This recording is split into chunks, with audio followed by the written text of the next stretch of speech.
পরিস্থিতি।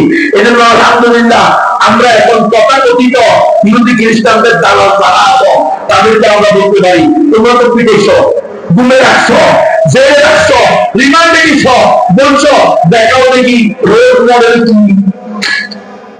এখন আলহামদুলিল্লাহ আল্লাহ রোল মডেলের ব্যবস্থা করে দিচ্ছে, রোল মডেলের। আর ভবিষ্যতে আরো আসতেছে মালি ইসলামী এবার হওয়ার তার মধ্যে, সোমালিয়া ইসলামী এবার হওয়ার তার মধ্যে ইনশাআল্লাহ। আপনারা খুশি না নারাজ? আল্লাহ দুনিয়া আল্লাহ বাস্তবায়ন হবে, খুশি না নারাজ? আফগানিস্তানের দেশ থেকে আমাদের দিন শান্ত হয়েছে, ঠিক কিনা? আমরা আলহামদুলিল্লাহ পৃথিবীর মধ্যে আবার কোরআনী শাসন আমরা দেখতে যাচ্ছি 100 বছর পরে হইল। দীর্ঘ 100 বছর এই কোরআনী শাসন আমাদের থেকে ছিনিয়ে নিয়েছে, নিয়ে আমাদেরকে গণতন্ত্রের মূলার কলা তুলেছে।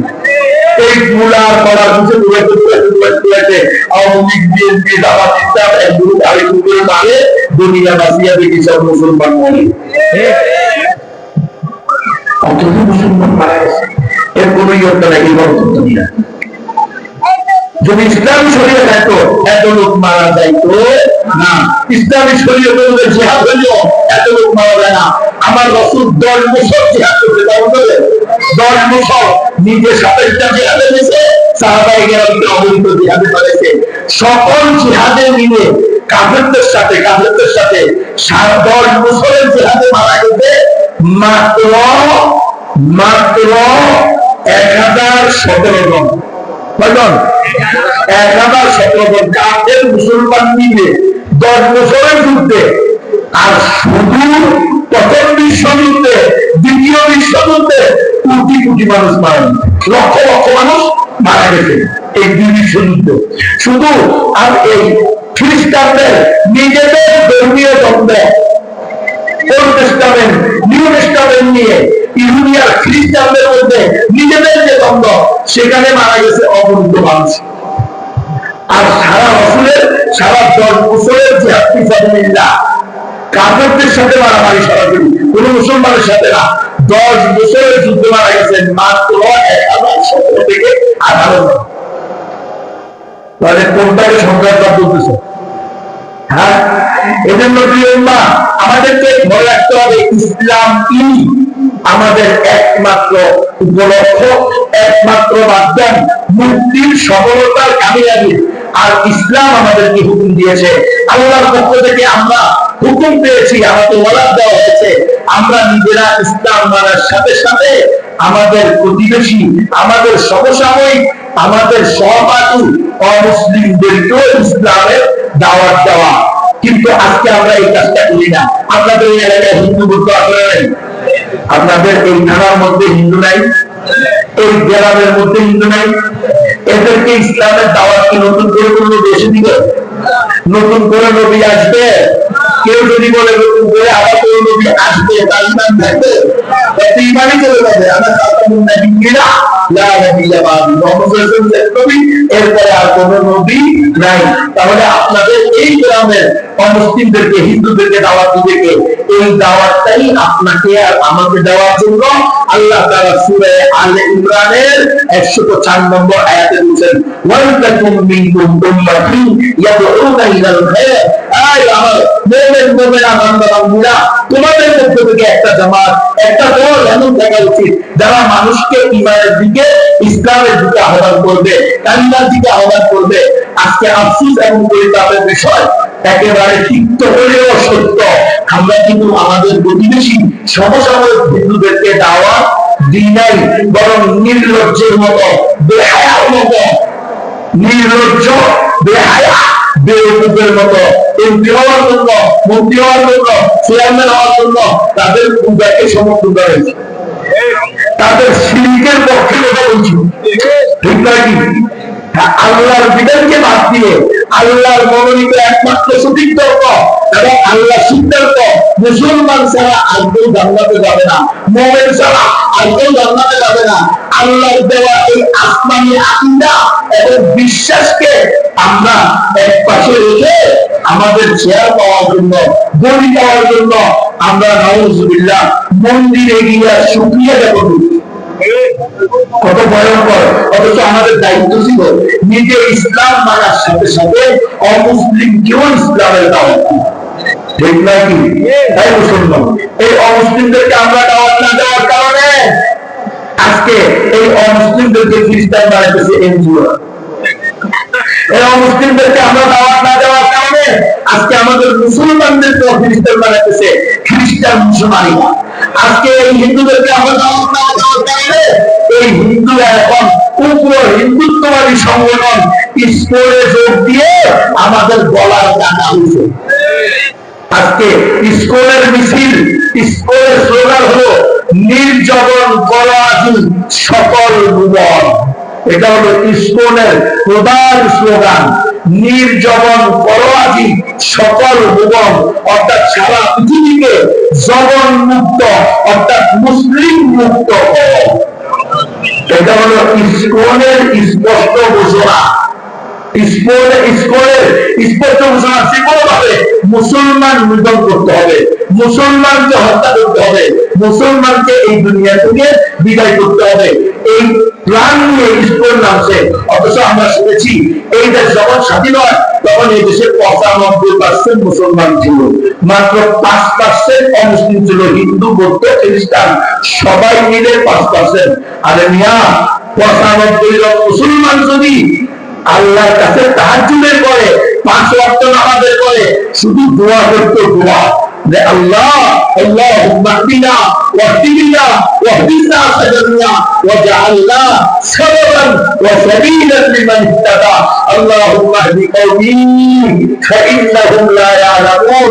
আয় আল্লাহ, আমাদের সজাতি, আমাদের সম্প্রদায়ের লোকদেরকে, আল্লাহ আমাদের এলাকাবাসী অমুসলিমদেরকে, আমাদের প্রতিবেশী অমুসলিমদেরকে আপনি হেদায়েত দান করেন।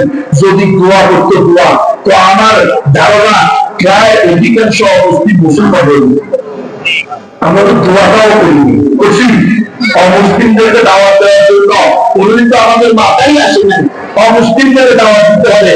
অথচ যদি অমুসলিমদেরকে দাওয়াত দেওয়া না হইতো, শাহজালাল চিশতি বাবা শহীদ সৈয়দ আলী হাসান নিজামুদ্দিন আউলিয়া কেরাম কালিমুল ইসলাম আল-জাহারি 360 সাহাবায়ে কেরাম থেকে নিয়ে আজ পর্যন্ত আল্লাহর প্রকৃত বান্দারা, প্রকৃত দাঈগণ যদি অমুসলিমদেরকে দাওয়াত না দিত, এই বাংলাদেশের সোনাইমুড়ির মুসলমানেরা আপনারা আর আমরা মুসলমান হইতে পারতাম কিনা সন্দেহ আছে। দাওয়াত দিয়ে দেব আপনারা শাহজালালের মাথায় গিয়ে দেখেন, শাহজালালের মাথায় গিয়ে দেখেন, বাইতুল মুস্তাফের মাথায় গিয়ে দেখেন, প্রধান ফটকে লেখা আছে উনি উনার দল সহ ইসলাম ধর্ম প্রচার করার জন্য ইয়েমেন থেকে আবেদন করছে। আসলে নাই তো তারা এসে দাওয়াত দিছে, কিন্তু আপনি আর আমি ওই দাওয়াত করতেছি না। তারা দাওয়াত দেওয়ার কারণে আমাদের পূর্বপুরুষরা সাহাবায়ে কেরাম থেকে নিয়ে তাবেঈ, আইম্মে মুজতাহিদিন, উলামায়ে কেরাম, পীর মাশায়েখ, হকপন্থী দাঈরা ইসলামের দাওয়াত নিয়ে আসেন। যারা দাওয়াত পাইছেন এবং দাওয়াত গ্রহণ করছেন তারা মুসলমান হয়েছেন, যারা দাওয়াত পান নাই অথবা দাওয়াত গ্রহণ করেন নাই তারা অমুসলিম হয়ে গেছে। লালমনিরহাটে একটা মসজিদ পাওয়া গেছে যেটাকে সাহাবী মসজিদ বলা হয়। কি মসজিদ? সাহাবী মসজিদ। আমি নিজে গিয়ে দেখে আসছি। লালমনিরহাট সদরে এক বেটা জঙ্গল কিনে মাটি পরিষ্কার করা শুরু করছে, লেভেল করতে গেছে, কোথায় গেলে বালুর নিচে আস্তে আস্তে কি করতেছে, ইটা এক একটা ইটা 8 ইঞ্চি চওড়া, 2 ইঞ্চি পুরো, চুন আর সুটকি দিয়ে লাগানো, চুনসুটকি দিয়ে লাগানো। এক পর্যায়ে গিয়ে দেখে যে মসজিদের মেহরাব যেরকম সেরকম চিহ্ন। তখন ওই জায়গার মালিক বলল, আর ইটা দেও না, ইটা 2 পাশ থেকে তোমরা নিচের দিকে দাও। নিচের দিকে গিয়ে দেখে যে নিচে একটা মিম্বর আছে। এরপরে দরজায় গিয়ে দেখে যে দরজায় একটা ইটের মধ্যে ভুটা করে আর ওই দেয়ালের মধ্যে গাঁথা আছে, সেখানে লেখা আছে লা ইলাহা ইল্লাল্লাহ মুহাম্মাদুর রাসূলুল্লাহ সন 69 হিজরি। কত হিজরি রে? 69। সাহাবায়ে কেরাম রাসূলের পরে এই পৃথিবীতে জীবিত ছিল কতদিন? 110 হিজরি পর্যন্ত। সর্বশেষ সাহাবী ইন্তেকাল করতে কত? 110 হিজরিতে। তাহলে স্বয়ং সাহাবায়ে কেরামের যুগে বাংলাদেশের লালমনিরহাটে কি পাওয়া গেছে? মসজিদ পাওয়া গেছে। মৌলানা মহিউদ্দিন খান সাহেব রহমতুল্লাহ আলাইহি মাসিক মদিনা সম্পাদক, আল্লাহ তার তাদেরকে মুখ দ্বারা পরিপূর্ণ করে দেন। তিনি রিজার্ভ করে বলছেন এটা সাহাবী নবী রাদিয়াল্লাহু আনহু অথবা তার হাতে মুসলমান হওয়ার কোন তাবেঈ করা মসজিদ। কারণ এটা ছিল তিস্তা নদীর পার এক সময়ে, এবং তিস্তা নদী বাঁধতে গড়তে গড়তে বাঁধতে 50 মাইল দূরে চলে গেছে। নদীর এই কোন ভাগে ওই কোন ঘরে এই তো নদী খেলা, এই খেলাতে গেলাতে নদী গেছে 50 মাইল দূরে, 50 কিলোমিটার দূরে এটা হয়ে গেছে একটা জঙ্গল, পরিত্যক্ত জায়গা। এখন এখানে যে মসজিদ ছিল এটা মানুষ জানতো না, খুলে দেখে যে 69 হিজরির মসজিদ। কারণ সাহাবী রাদিয়াল্লাহু তাআলা সময়ের বা উনার কোন দল দাওয়াতি টিম এই দিক দিয়ে চিনে গেছেন। এটা মহিউদ্দিন খান সাহেব উনার মাসিক মদিনা দিয়ে দিচ্ছেন। তাহলে স্বয়ং সাহাবায়ে কেরামের সঙ্গে দেশে ঘুরে আসছেন, দাওয়াত আসছেন। তাহলে আপনারা যে মুসলমান হচ্ছেন, নোয়াখালী মুসলমানেরা কিসের মাধ্যমে হয়েছে? অধিকাংশই তো দাওয়াতের মাধ্যমে হচ্ছে। তো আজকে আপনারা কেন আপনাদের প্রতিবেশী অমুসলিমদেরকে দাওয়াত দিচ্ছেন না, এই হিন্দু মধ্যদেরকে দাওয়াত দিচ্ছেন না?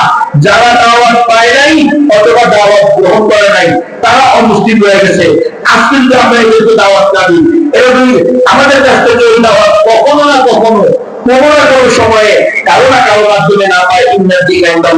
ইসলাম ওয়ামান ইয়াবতাগি গায়রাল ইসলামি দীনান ফালান ইউকবালা মিনহু ওয়া হুয়া ফিল আখিরাতি মিনাল খাসিরিন। একমাত্র সঠিক ধর্ম ইসলাম, এবং মুসলমান ছাড়া আর কেউ জান্নাতে যাবে না।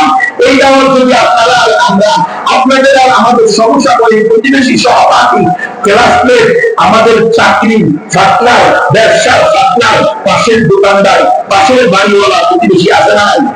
যদি এদেরকে কোনো না কোনো ভাবে দাওয়াত না দেন তাহলে আমাদের মাঠে এদেরকে যখন জাহান্নামের কাজে জিজ্ঞেস করবে, দাওয়াত জিজ্ঞেস করবে আলামিয়া নাকি, তখন এরা কি বলবে?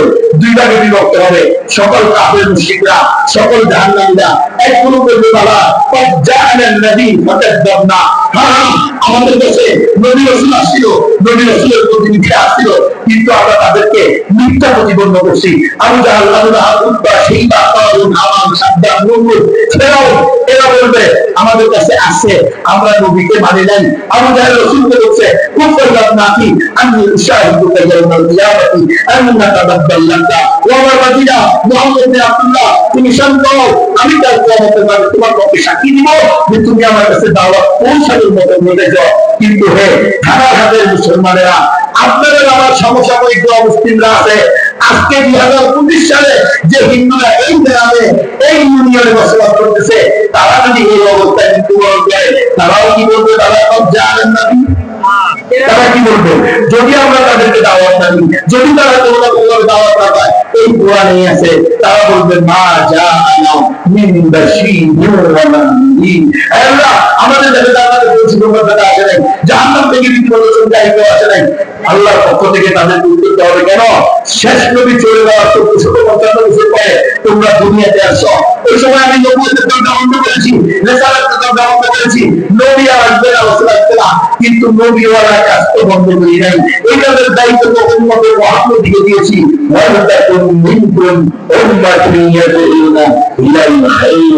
তোমাদের মধ্যে একটা দাবি থাকতে হবে, একটা গোষ্ঠী থাকতে হবে যারা মানুষকে কল্যাণের দিকে আহ্বান করবে।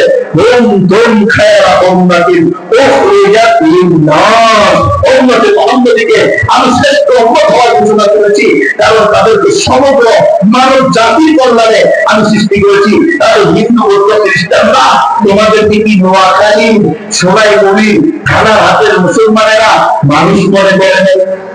তোমাদেরকে থানা হাতের ওলামায়ে কেরাম দারুস সুন্নাহ মাদ্রাসার মুতামিম, নায়েবে মুতামিম, প্রতিষ্ঠাতা, পরিচালক, শিক্ষকেরা, ছাত্ররা কত আলেম হয়েছে এই মাদ্রাসার ছাত্র, এখন অনেকে আলেম হয়েছে না, হাফেজ হয়েছে না, তারা তোমাদেরকে ইসলামের দাওয়াত দেয় নাই।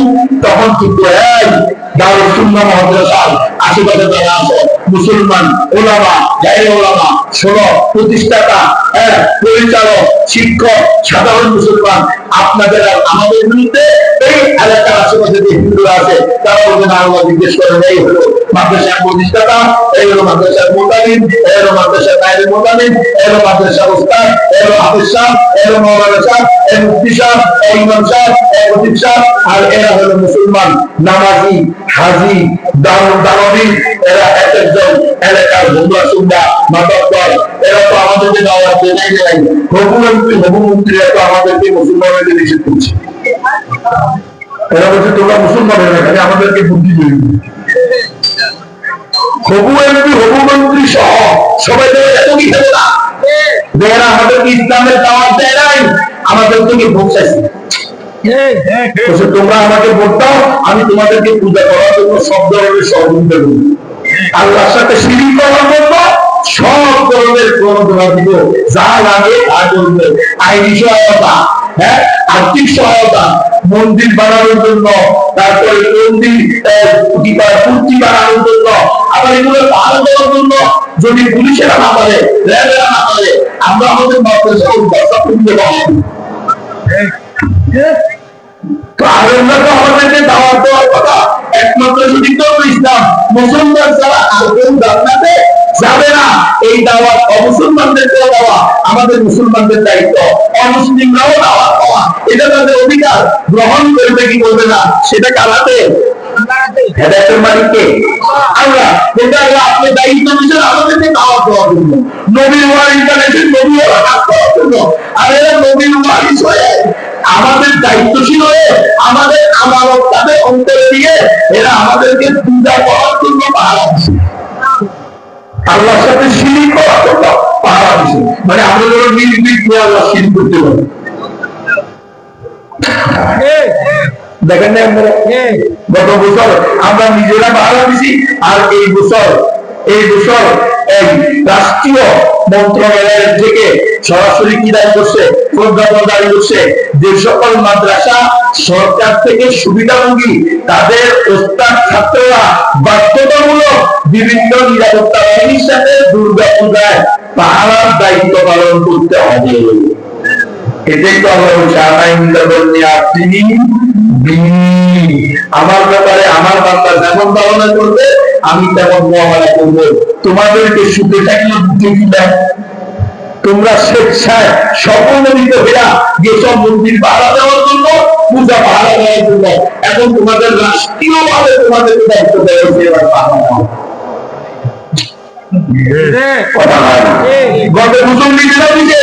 আপনাদেরকে বলে নাই এই বছর সরকারের মন্ত্রণালয় থেকে প্রজ্ঞাপন দাঁড়িয়েছে, যারা সরকারি ভাবে মাদ্রাসায় মসজিদে টাকা পায়, সহযোগিতা পায়, চাউল পায়, ডাউল পায়, সরকারি এদিন যারা আছে নাই, তারপরে সরকারি মাদ্রাসা আছে নাই, এদেরকে বাধ্যতামূলক ভাবে পুলিশের সাথে, র্যাবের সাথে, আর্মির সাথে গিয়ে কি পাহারা দিতে হবে, মন্দির পাহারা দিতে হবে। আমাকে পঞ্চগড়ের ওলামায়ে কেরাম দেখেছে, আমাদেরকে প্রজ্ঞাপন জারি করছে, প্রত্যেক টিমের সাথে আমাদের আলেম ওলামা অমুক মাদ্রাসা থেকে 18 জন দিচ্ছে, অমুক মাদ্রাসা থেকে 25 জন দিচ্ছে, অমুক মাদ্রাসা থেকে 16 জন দিচ্ছে। আবার